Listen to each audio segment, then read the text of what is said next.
You are listening to the Stand Out Now podcast with your host, Dave Mendonca. Check out each episode as top experts share their proven marketing, publicity, and sales tips to help you cut through the advertising noise so you can reach your ideal clients, get noticed, and connect with powerful influencers.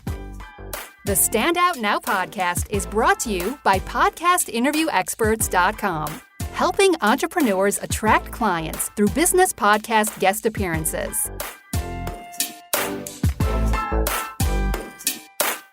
Hey, how's it going, everybody? Thank you for listening. Today's episode is going to be a treat. My guest is a New York Times bestselling author, writer at large for Esquire Magazine, and the host of the hit podcast, Big Questions with Cal Fussman. Cal Fussman, welcome to the show.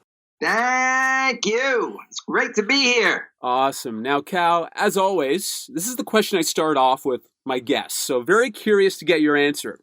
When you were a kid, what marketing or sales or persuasive strategies, knowingly or unknowingly, did you use to get what you wanted? That sounds like you want to hear the Jack Welch story. Possibly. After I tell the story, it will make the answer understandable. Awesome. So give me a few minutes, and after the story, everything shall become completely clear. All right. So imagine me. This is 2003.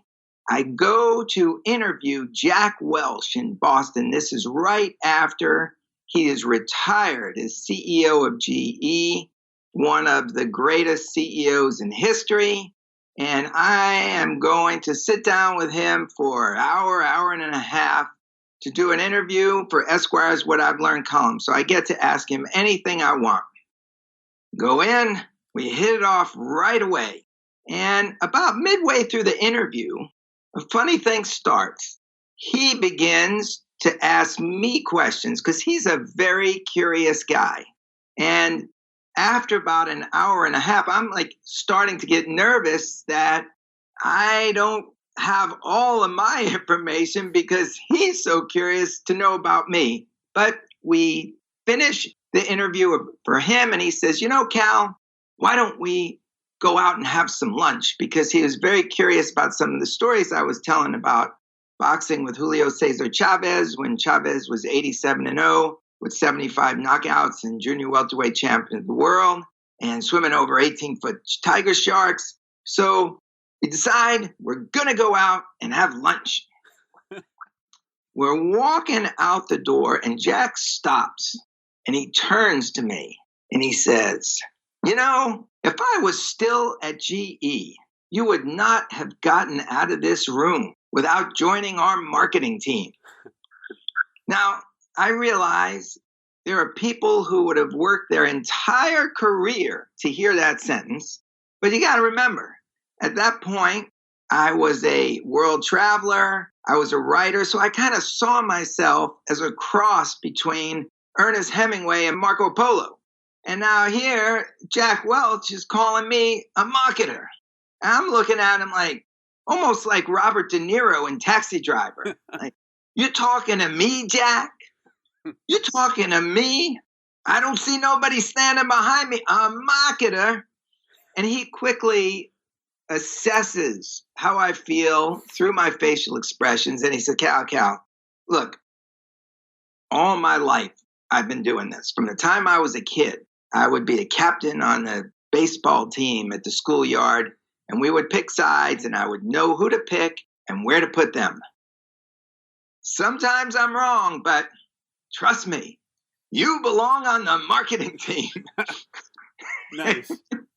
Now, this was an absolute mystery to me, which gets at your question, because I never ever use any marketing tactics, use any powers of persuasion in order to get what I wanted. I can't even remember from the time as I was a kid trying to convince somebody to do anything.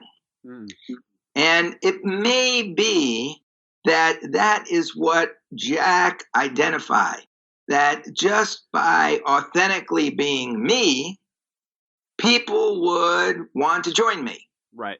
And so that, I think, is the answer. Now, we can take this back to childhood, and I could tell you, some of the stories that shaped who I became.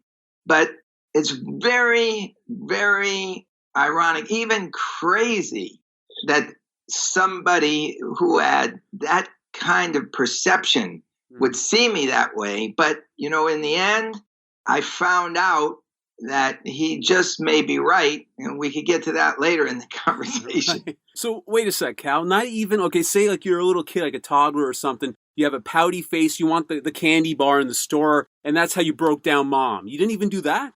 Nah. My mom would say, you want the candy bar. Okay. No worries.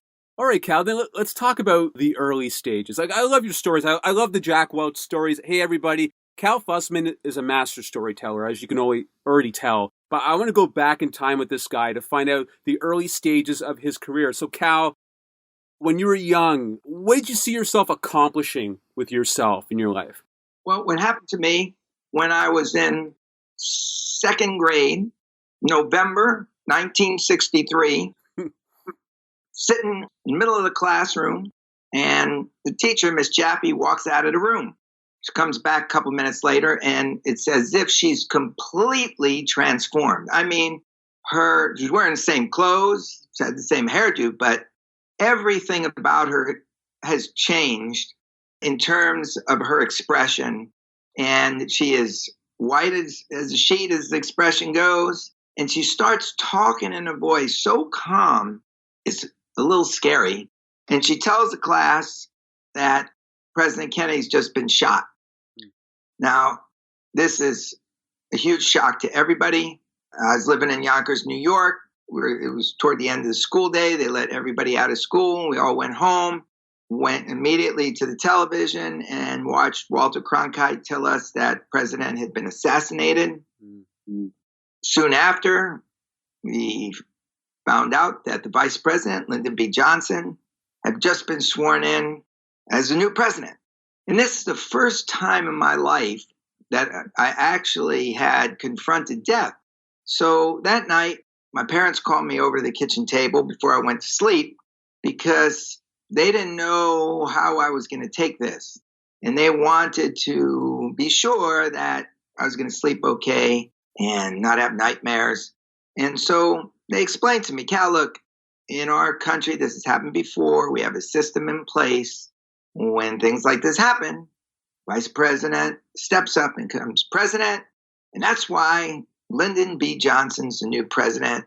Tomorrow morning, you're going to wake up and you're going to have breakfast just like usual. You're going to be able to go out and play. Your life is slowly going to return to normal. It's a terrible thing, but it will return to normal. So I'm sitting at the table. They go off to talk to my brother, probably explain the same thing. And as I'm at the table, I'm thinking of this guy, Lyndon B. Johnson. Now, you got to remember, I had just turned 7 the week before. So I'm very young. And in my mind, when somebody is called by their middle initial, that means they're presidential.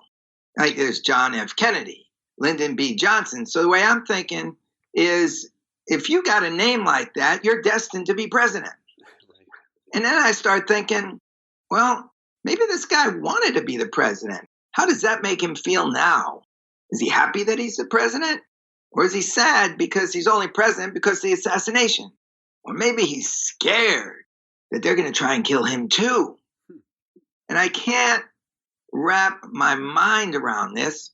So I pick up pencil, piece of paper, and I write, Dear President Johnson, how does it feel? And I lay out all the possibilities. I wish him well. And I fold this paper in 3, stuff it in an envelope, address it to the White House, put my address in the top left-hand corner, lick a stamp. That's how we did it in the old days. And didn't tell anybody about it, which I guess goes back to the point. It's not like I was trying to persuade anybody that I had a career as an ambassador or as somebody who should be working as Secretary of State. I was just curious. What does this man feel right now? And so the next day I go out to play, take the envelope with me, don't tell anybody about it, just drop it into the post office box, the mailbox that was on the corner, and forget about it. My parents were somewhat right. It took a while before the country recovered, but after a few weeks, life kind of returned to normal, and I completely forgot about the letter until about 6 months later. My mom comes running into the apartment with an envelope in her hand. It's from the White House. It's a letter to me from the president. And this letter was really wild for a bunch of reasons. Number one, it was written by his personal assistant, Juanita D. Roberts, and it wasn't written to a second grader. It seemed written with respect. And I knew that because the second sentence began something like, in answer to your query, and I had no idea what a query was. And so everybody is running over to see this letter from the president. Everybody wants to touch it. Principal of the school wants to see it. And all of a sudden, the smallest kid in his second grade class is seeing himself as a big man. And I knew from that moment on that a good question could get you to the most powerful people or places on earth. And I've been asking them ever since.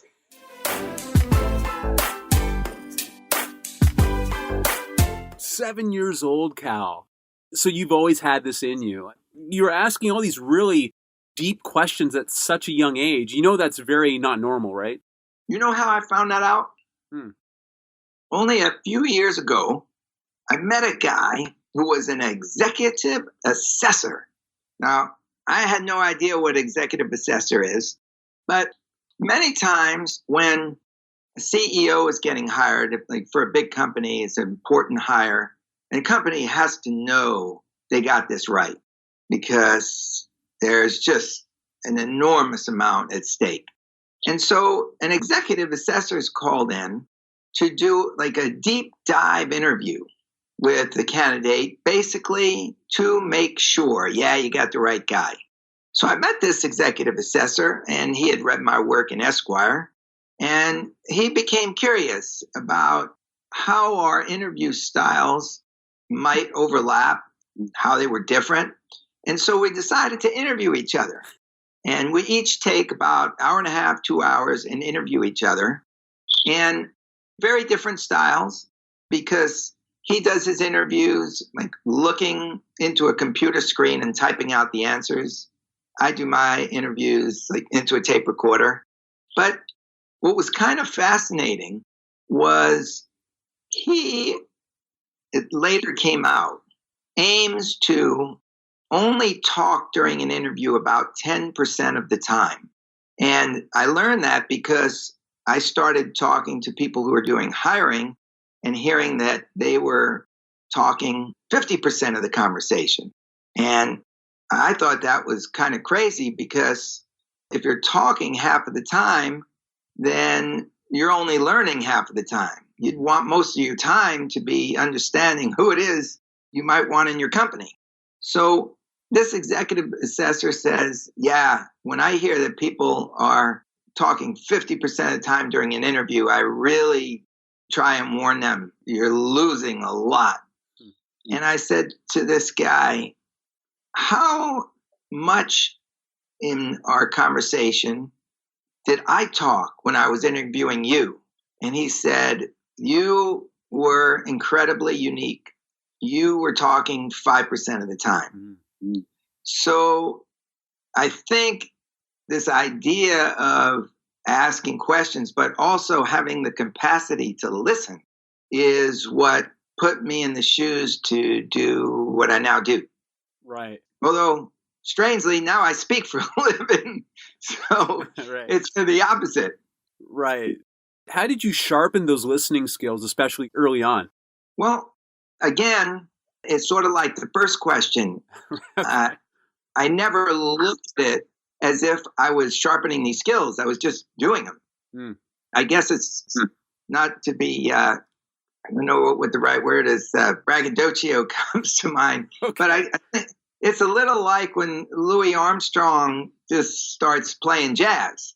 It just comes out. And so for me, I was always curious. So I had never had to think, listen better, or how could I listen better?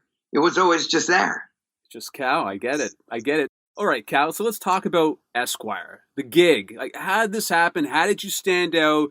Did it just gravitate towards you, like this force field, the Cal Fussman force field, or what? It's interesting how it happened because I came to be the principal writer for Esquire's What I've Learned column, which was one of the most popular items in the magazine month after month for nearly 20 years. I did not invent the column. A guy named Mike Sager did. He went out to interview Rod Steiger, the actor. You remember On the Waterfront with Marlon Brando? Yeah. Rod Steiger was Charlie. Charlie. I could have been a contender. So he goes to interview Charlie, and Rod had written out little pieces of wisdom that he'd collected through life and presented them to Mike.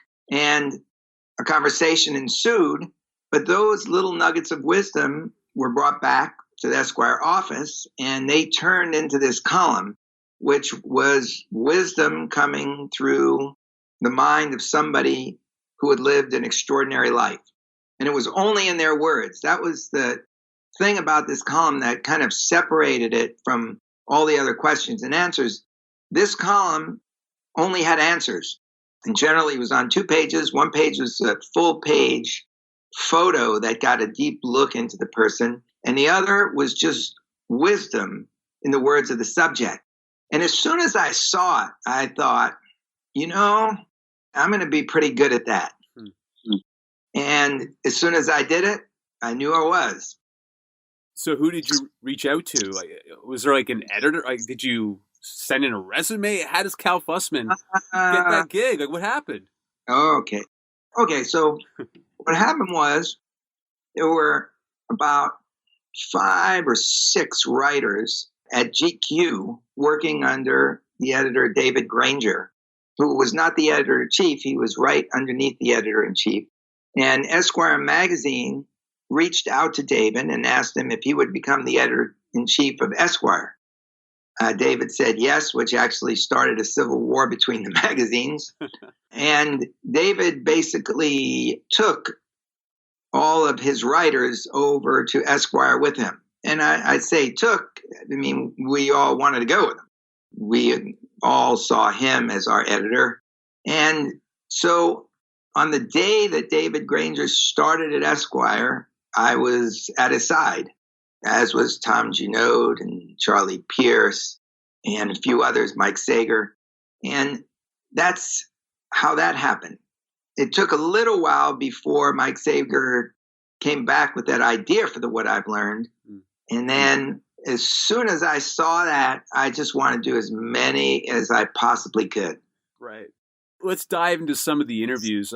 Cal Fussman's interviewed people like Springsteen, Trump, Muhammad Ali, any major personality out in the world. This guy's talked to him. So when you're having these interviews, how do you win the trust? How do you win the rapport? What do you do? Well, I guess it goes back to the first question.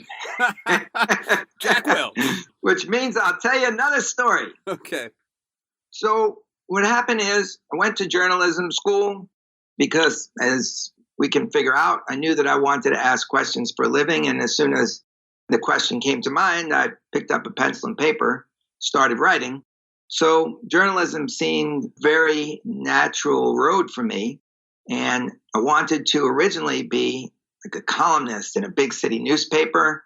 I wanted to write a story in a magazine about my childhood hero, Muhammad Ali. By the age of 23, I had basically accomplished much of that. And the magazine that I was working at in New York was called Inside Sports. It was a competing magazine to Sports Illustrated, which was really big at the time.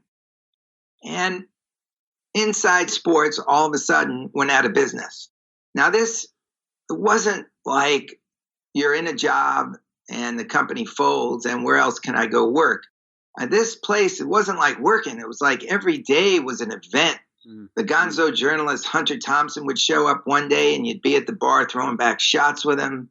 You'd be sent to Pittsburgh to interview the Steelers while they were going after their 5th Super Bowl ring. Then come back and walk to the bar and there'd be David Halberstam, Pulitzer Prize winner. And so that was something that was extraordinarily special, and I didn't know how to replace it. So I thought, you know what? I'm going to take a little time off.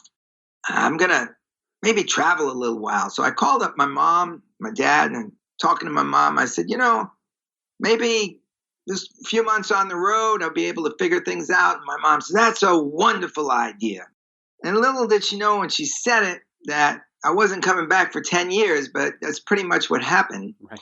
And to answer your question, it's this trip that taught me how to interview in a way that made me feel comfortable and enabled the extraordinary people that I interviewed to feel comfortable. Mm-hmm. Because I learned to interview very differently as soon as I started to travel around the world. And there was a reason for this, a reason I could boil down to 4 words. I had no money.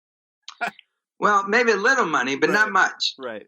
And so what I would do is I'd go to train stations, bus stations, and I'd buy like a cheap ticket to the next destination. Didn't matter where it was going.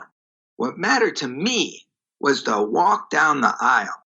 As I'm walking down that aisle, I'm looking for an empty seat next to somebody I think I can trust, somebody who looks interesting, somebody who looks like they might be able to trust me. Because I know I got to pick just the right seat. Because once I sit in that seat, a conversation's going to start. Train's going to get rolling. And by the end of that train ride, by the end of that conversation, I need the person next to me to invite me home. Because otherwise, I got no roof over my head. I had no money to spend in hotels night after night. And so it was these conversations, often that were more like a game of charades because I'm speaking in languages that I don't understand, or I'm speaking English to somebody who doesn't understand English and hearing back a language I didn't understand. And it was the communication that I learned on these trips that I was able to take with me when I sat in a room with Mikhail Gorbachev or Robert De Niro to make people feel like they were sitting on a train and I just took the seat next to them.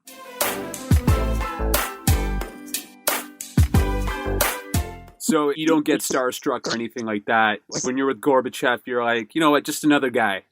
Well, there's a story there too. You want to hear it? Yeah, go for it. Okay. Let me take you back. Let's see. October 2008. New Orleans. Sitting in a hotel lobby, waiting to interview Mikhail Gorbachev. Now, this is years after he was leader of the Soviet Union, and he is now in town to give a speech about abolishing nuclear weapons. And I'm sitting in that hotel lobby waiting to meet him. I got an hour and a half to ask him any question I want to fill up that Esquire What I've Learned column. I'm sitting there, well prepared, ready to go. Next thing I know, phone rings. It's the publicist. Cal, sorry to tell you this, but your time with Mr. Gorbachev will have to be cut short. Now I'm concerned, and here's why. Because, as you know, this interview appears in the magazine in the subject's words. So there's no way for me to fluff this up or fill it out. Those words have to be his words, and they got to be wise words.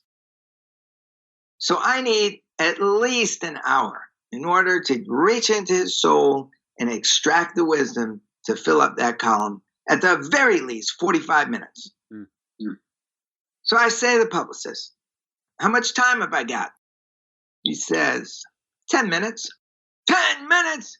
I can't pull this off in 10 minutes. That's incredible. You can't. Hey, I can't do this. And I'm stammering. All I hear is Cal. A lot of very important people have been added to the list to see Mr. Gorbachev. There's nothing I can do about it. You want the time or not?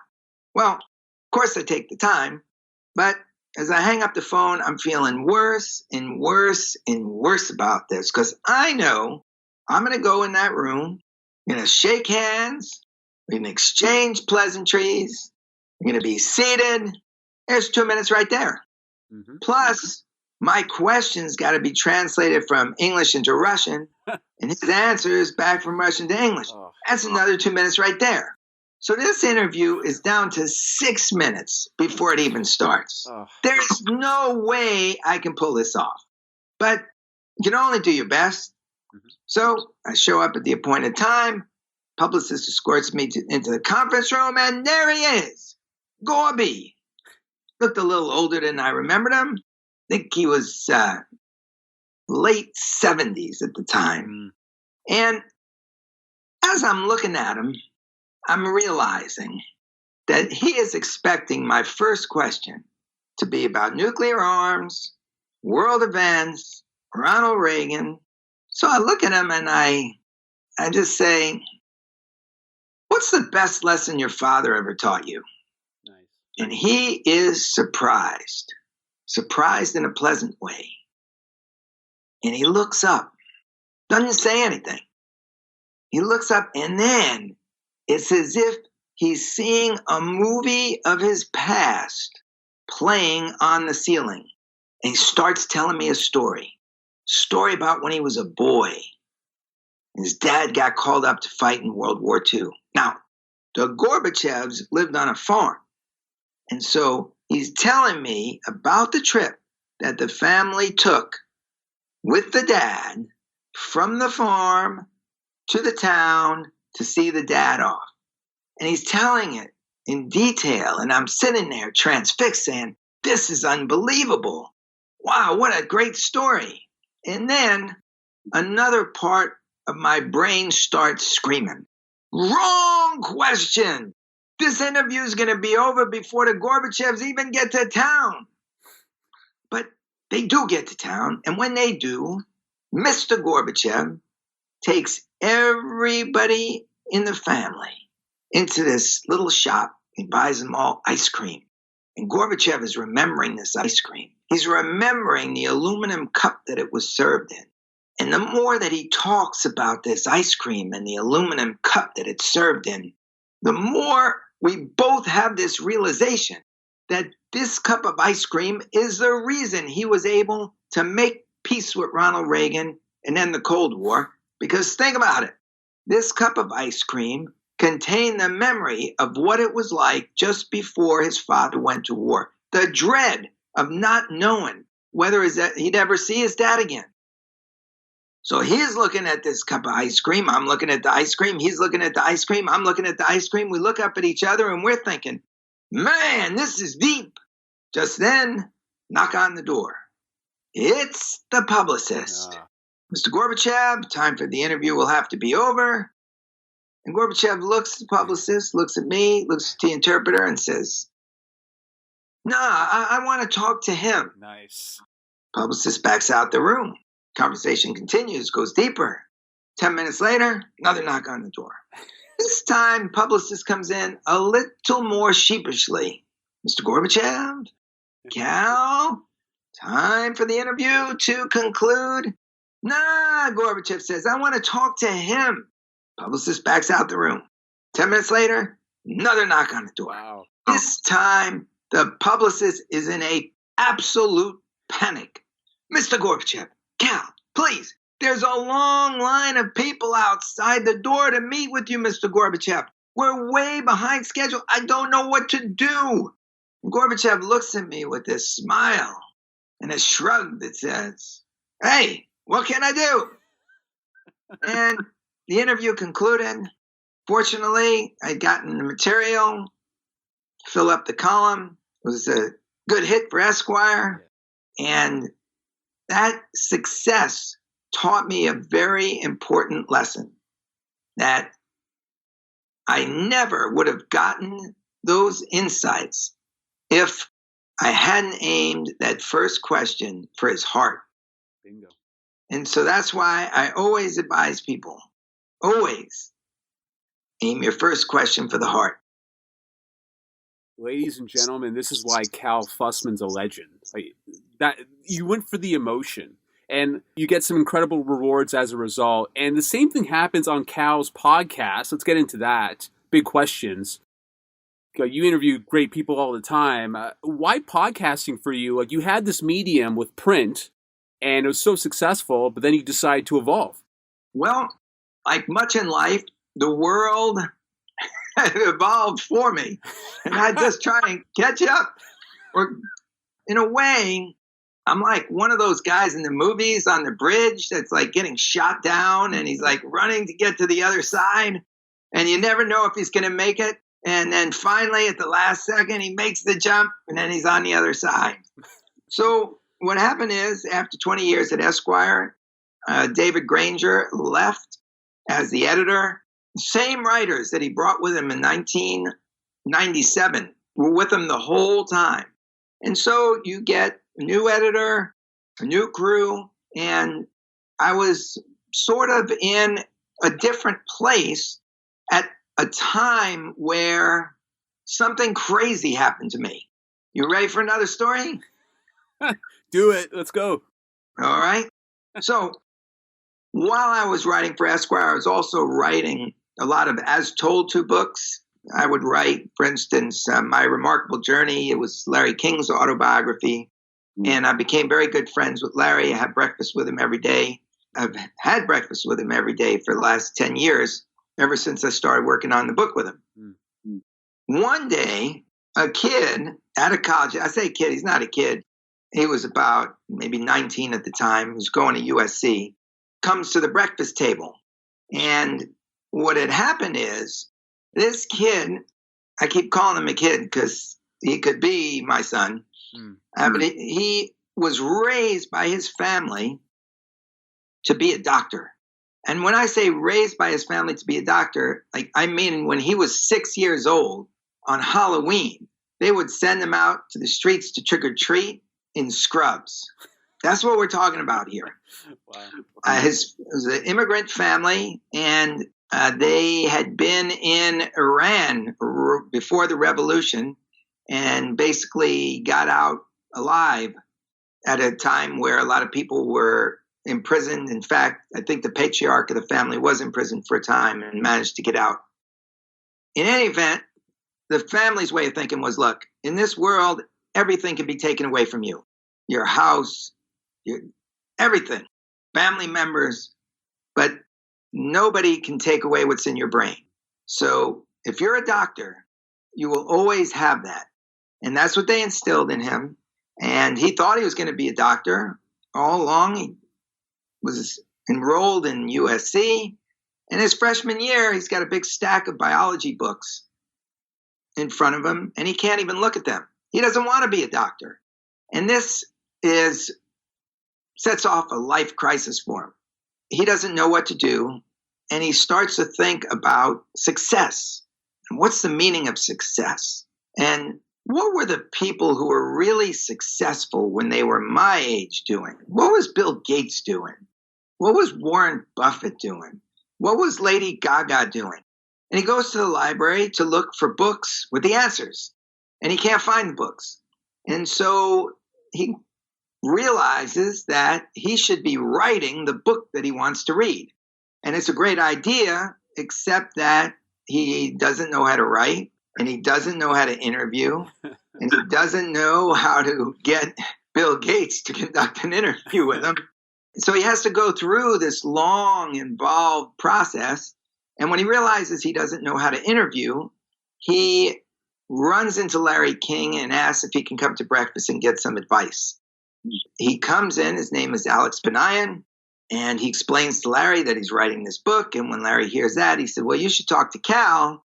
Cal's a writer. Cal's written books. And so I sit down with Alex, and we immediately hit it off. And I mentor him through this process. It was actually years. And the book recently came out. It's called The Third Door. It's actually a national bestseller, and very proud of it, and very proud of everything that he did to make it, because I did not write a word. I just sort of guided him. It was kind of like being Mr. Miyagi with the Karate Kid. And what I didn't realize as I'm mentoring Alex is that he is starting to mentor me, because all my experience has been as a print journalist. And so he goes on Wikipedia looking for me, and I'm not there. I'm an under the radar kind of guy. And he says, like, if you're not on the internet, you don't even exist now. And I said, what do you mean I don't exist? And so he's like, starts Facebook page for me, a Twitter account, an Instagram. And I'm looking at this saying, like, well, why? But you want to know something? It was very important that he did, because, the print world, as everybody knows, is shrinking. And what happened is Alex had accumulated quite a few mentors along the way, one of whom is a guy named Elliot Bisnow, who founded a company called Summit. I don't know if you've ever heard of it. It's a company that brings entrepreneurs together. And so what they'll do is they'll rent out a gigantic cruise ship and have Summit at Sea, where 4,000 entrepreneurs get together, and you got great speakers. They since moved it. Last year was in LA, but like you'd have Jeff Bezos come in and speak. Wow. We're talking like big time dudes here. Yeah. Now, on the ship, there are speakers, and in LA, there's speakers going constantly. And Elliot asked if I would like to speak, based on a lot of the experience I had interviewing people who are iconic and who had shaped the last half century. So I said, sure.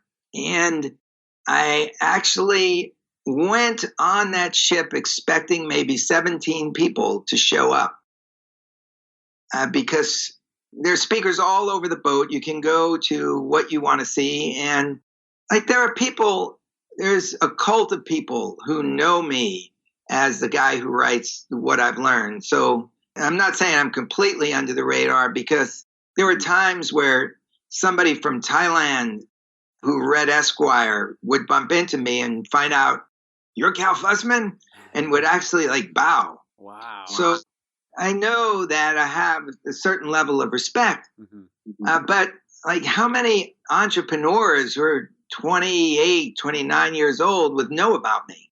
Well, they marketed it really well, like decoding the art of the interview with Muhammad Ali and Donald Trump and Robert De Niro. And so when you looked at the headline on the website, it looked like Mikhail Gorbachev and Robert De Niro and Muhammad Ali were going to be there. Oh, no. But it was only me telling the stories. So I show up and the room is packed. And not only is every seat taken, but there's like CEOs and billionaires sitting cross-legged in the aisles. Every square inch to the back of the room is jammed with people, and there's a long line of door outside the door. People can't even get in. It's like a nightclub. And I'm like the attraction. I have never given a speech like this before ever in my life. And I just got up there and started talking. An hour later, standing ovation. And that's the moment where everything changed. And here we're going to get back to the start of this conversation and Jack Welch. So in this room is a guy named Roman Sunder. He is the head of Patau. And that is a conference of like the world's great marketers.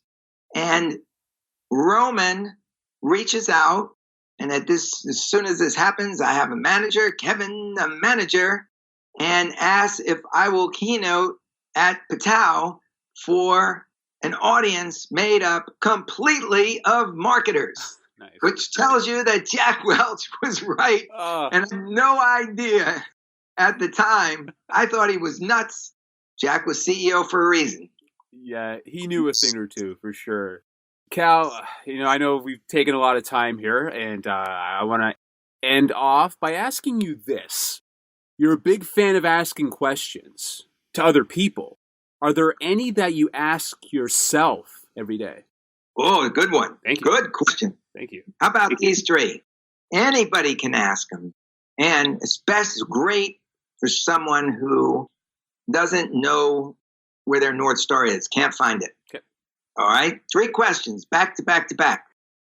Who am I? Where am I going? Why? Solid. Try those for size every morning. See where they take you. For sure. Cal, listen, this has been great. Full of stories. Everybody, you got to check out his podcast, Big Questions. Cal, where can people find all your stuff? The podcast, your content, where? So, calfussman.com. You can reach the podcast there. You can also get it on Stitcher and iTunes and I think even Spotify now. Yeah. And the fact that I can recite those names so easily off my tongue is amazing to me because 3 years ago, I had no idea what Stitcher was. Let me tell you something. Yeah. I think that by this I mean podcasting, is like the best thing that ever happened to me. It is such a pure form of communication. And when you think about it, somebody puts earbuds in, go on a long walk, go on a run, and they're listening to this content. The earbuds are blocking out the rest of the world, and they're solely focusing on this conversation that you and I are having. Mm. That's like a beautiful thing, as long as the conversation's good. Yep. And I think it has been, sir. It has been. Listen, Cal, you're amazing. You're awesome. Love the stories. Thank you so much for being on the podcast. Well, thank you. I hope this is not the last time we speak. It won't be. I got a feeling. No. Cal. I have a sense you are one interesting dude, and I want to know about you. I'm just a regular guy, Cal. Just, normal Joe with the Flintstone lunchbox to work. But I see you with that coffee mug in your hand, but your logo is very cool. Thank you, sir. I appreciate that. So maybe a regular guy, but there's a little elegance in there. Maybe. I don't know. We'll have to do a deeper dive another time. Awesome. Anytime. This has been an absolute delight to talk with you. I really do hope that we can get together soon. It's been a joy. Yeah, same here, Cal. Thank you so much. Everybody, Cal Fussman. And everybody out there, thank you again for listening and have a great week. Thank you for listening to the Stand Out Now podcast. Don't forget to subscribe to the show on iTunes and rate and review it as well. You can find out more about our program at thestandoutnowpodcast.com. Thanks again and enjoy your week.